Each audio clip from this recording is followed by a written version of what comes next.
we got the call about the opportunity, and of course, like I said, boxing going to Netflix. It's kind of like like I said, I think it's a weird time, but to be part of it, needless to say, is I think it's huge.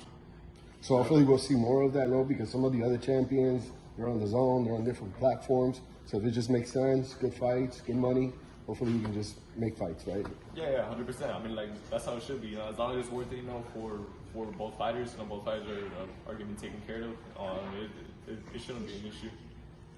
So I know there's a ton of options for you at 147, but could we ever see you go up and weight to like 154 or 160, or is that just? Nah, I think all that is just a matter of time. I turned pro at 120, 124, right? So I mean, from where I started my career, 122, Mark, but who's counting? Yeah, 122 at 18 years old. What's 2 pounds? Now I'm 29. I feel like it's only a matter of time, before my body, continues to fill out, and I have to move up. But right now, my eyes and my focus is set, on the welterweight division and just accomplishing as much as I can here. What do you think of you and Ryan next year defending his chance for the first time to actually become world champion? You in this big fight. What do you think of that? If it's worth it, then yeah. Like I said, there's not a fight I'm willing to, that I will say no to. I have confidence in what I do. I have confidence in my skills and my abilities. Yeah, I'll look forward to defending my belt. But do you think he's worthy of a title shot at this point in his career? That's kind of like where it's like does he really deserve it? Yeah, if he comes back, I know it'd be good money. Yeah, it'd be good money. Maybe more money than the other champions. Yeah, it might. But yeah, hopefully, he comes back, he gets on his shit. He makes his noise, or he gets some of the fights that he wants, and yeah, it's kind of just it's weird. What's weird about it? I don't know. I feel like everything. He fought the whole. The whole thing with Haney and them. Him popping up dirty. Regardless. As a fighter, like, I got my own views on that, but it's fucked up. Yeah, like I said, he cleans up, he comes back, he continues, to be successful. Yeah, I would welcome a fight with him. I guess just like not to focus on that so much. I just I do what I do, great, and if you come here, I grind, I stay quiet. I just stay working, and then these big opportunities, kind of these doors are opening, by themselves now, and I'm just I'm very grateful, and I'm just gonna continue on doing what I have always done.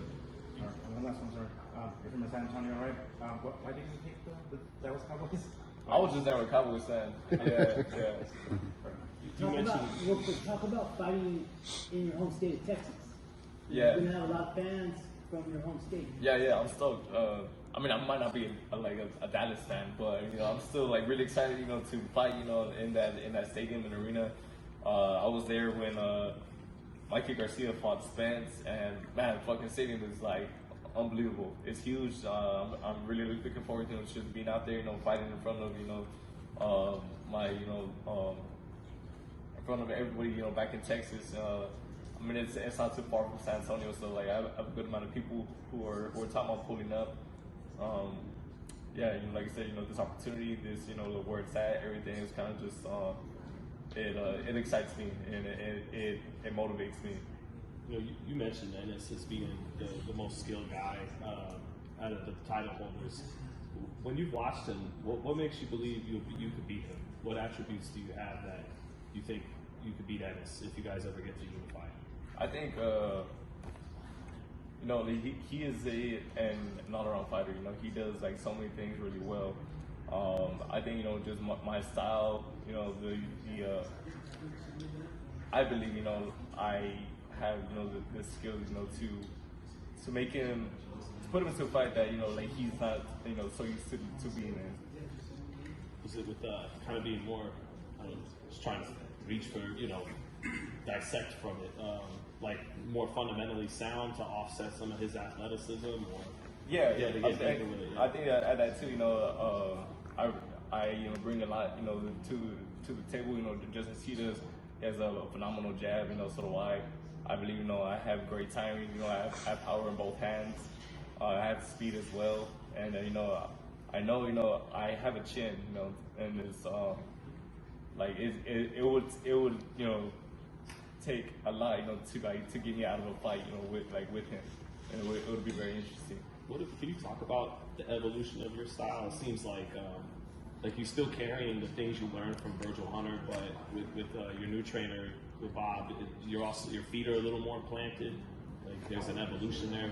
How would you say your style has evolved since you got to London? I think it has evolved a lot. One thing Bob and Rich they emphasize a lot is